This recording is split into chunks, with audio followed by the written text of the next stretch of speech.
Lenda da Corrente, Lagoa da Corrente. É aqui que é espinhoso o caso, pelo seguinte. Em São Gabriel, minha cidade, Rio Grande do Sul, existe a lenda da Lagoa da Corrente. Só que investigando, eu descobri que existe até uma lenda mais antiga, que é o Rio da Corrente de Montenegro, cidade de Montenegro, lá no Rio Grande do Sul.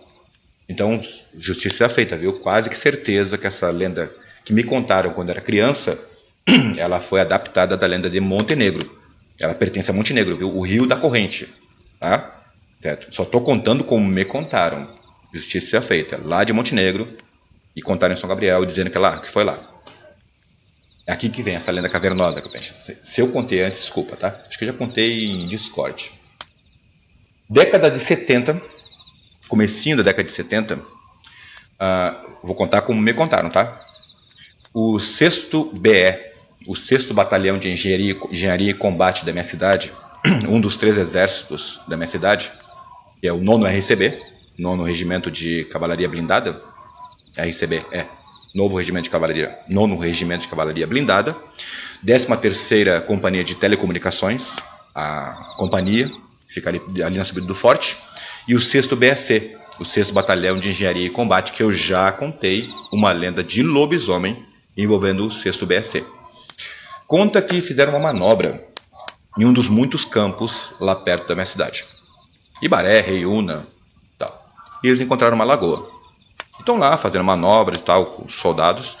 De repente alguém encontra um correntão com elos enormes e enferrujado.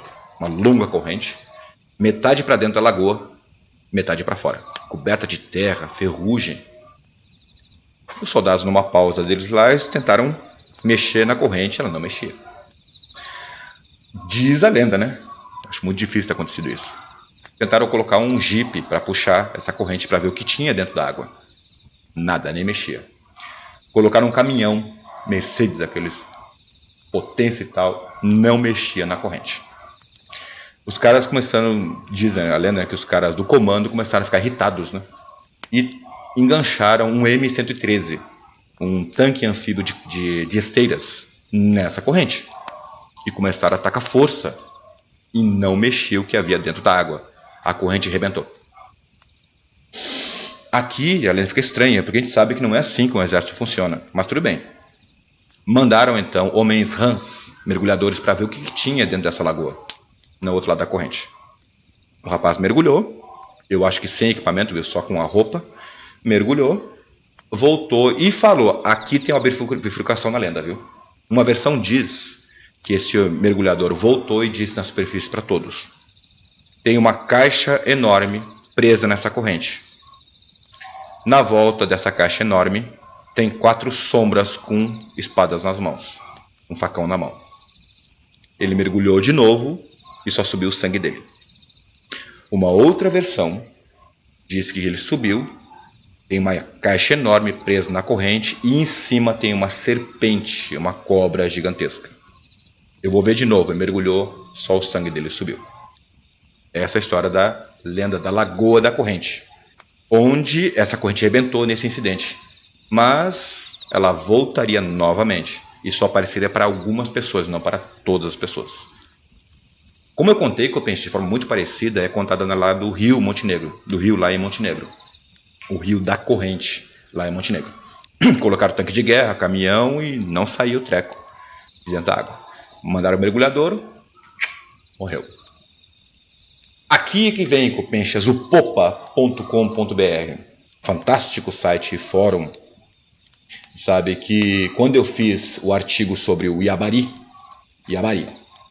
o navio que subiu a montanha no lombo de mulas, que eu até comentei em outra live, o popa.com.br fez uma publicação muito interessante, Copenchas, que eu não sou antropólogo, né? Não sou pesquisador, eu não posso bater o martelo e dizer que é isso daqui, mas pode ser uma referência, sabe, de porquê da Lagoa da Corrente, do Rio da Corrente de Montenegro, mas nenhum desses lugares, e sim na Lagoa dos Patos, Copenchas. Danilo Chagas Ribeiro, do site popa.com.br. O Popa, ele compartilhou aquele artigo meu, obrigado, viu, Popa? E o Danilo Chagas Ribeiro, ele fotografou essas argolas que vocês vão ver agora nas imagens em 2007, enquanto navegava pela Lagoa dos Patos. Tá vendo lá no alto daquela pedra, Copinchas? É um argolão de metal. Certo? O Danilo conta que estava num barco inflável a bordo do Mirapalheta, o inflável de 17 pés do comandante Luiz Alberto Grassi. E a informação da existência das argolas foi passada para ele pelo comandante Dieter Brack Garoa, lá na Lagoa dos Patos, viu? Nada a ver com Montenegro, nem com a minha cidade, tá?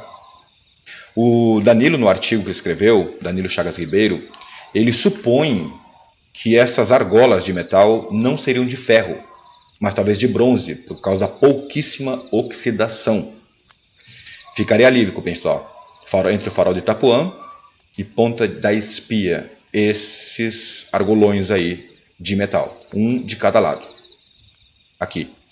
Eu vou deixar o link, viu, Copinchas, está aqui no chat, certo, para o artigo do Danilo, no popa.com.br, e deixar na descrição também sobre esse interessante caso da Lagoa dos Patos.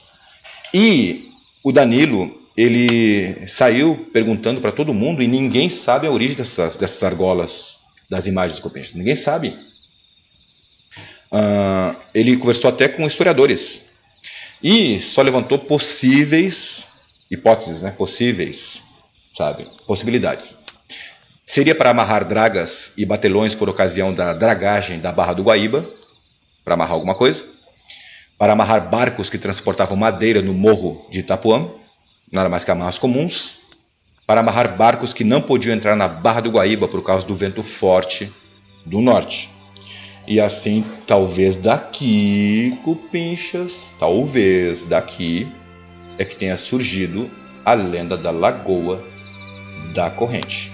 Esse é o artigo, viu? Foi publicado em 1º de fevereiro de 2007 pelo Danilo Chagas Ribeiro, no site popa.com.br. Eu suspeito fortemente, Copinchas, que essas correntes, esses elos de correntes aqui, podem ter dado origem a essa lenda da Lagoa da Corrente, consequentemente do Rio da Corrente de Montenegro.